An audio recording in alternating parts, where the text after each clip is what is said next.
works his engines hard. They are very proud when he calls them really useful. I'm going to the scrapyard today, Edward called to Thomas. What? Already? You're not that old, replied Thomas cheekily. Thomas was only teasing.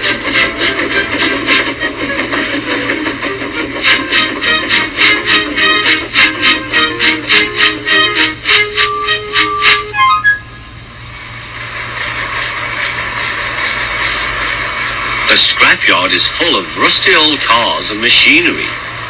They are broken into pieces, loaded into trucks, and Edward pulls them to the steelworks where they are melted down and used again. Today there was a surprise waiting for Edward in the yard. It was a traction engine. Hello, said Edward. You're not broken and rusty.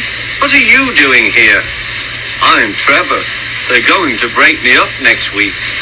What a shame, said Edward. My driver says I only need some paint, polish and oil to be as good as new. But my master says I'm old-fashioned.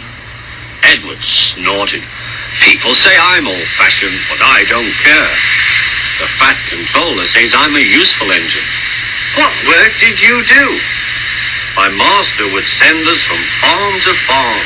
We threshed corn, hauled logs and did lots of other work. The children loved to see us. Trevor shut his eyes, remembering. Oh yes, I like children. Edward set off for the station. Broken up, what a shame. Broken up, what a shame. I must help Trevor, I must. He thought of all his friends who liked engines, but strangely none of them would have room for a traction engine at home. It's a shame, he hissed. Then, beep, beep! Why didn't I think of him before? There, on the platform, was the very person. Hello, Edward. You look upset. What's the matter, Charlie? He asked the driver. There's a traction engine in the scrapyard, Vicar. He'll be broken up next week. Jem Cole says he never drove a better engine. Do save him, sir. He saws wood and gives children rides. We'll see, replied the vicar. Jem Cole came on Saturday. The Reverend's coming to see you, Trevor. Maybe he'll buy you.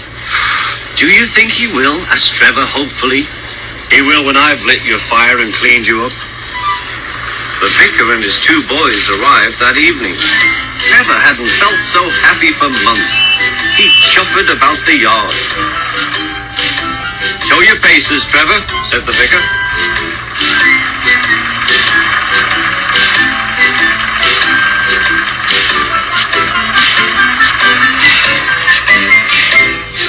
Later, he came out of the office smiling. I've got him cheap, Jem, cheap. Do you hear that, Trevor? Cried Jem. The Reverend saved you and you live at the vicarage now. Peep, peep, whistled Trevor. Now Trevor's home is in the vicarage orchard, and he sees Edward every day.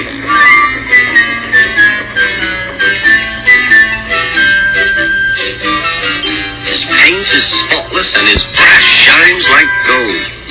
Trevor likes his work, but his happiest day is the church fete. With a wooden seat bolted to his bunker, he chuffers round the orchard, giving rides to children.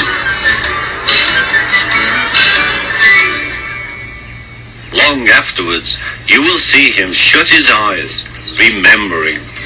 I like children, he whispers happily.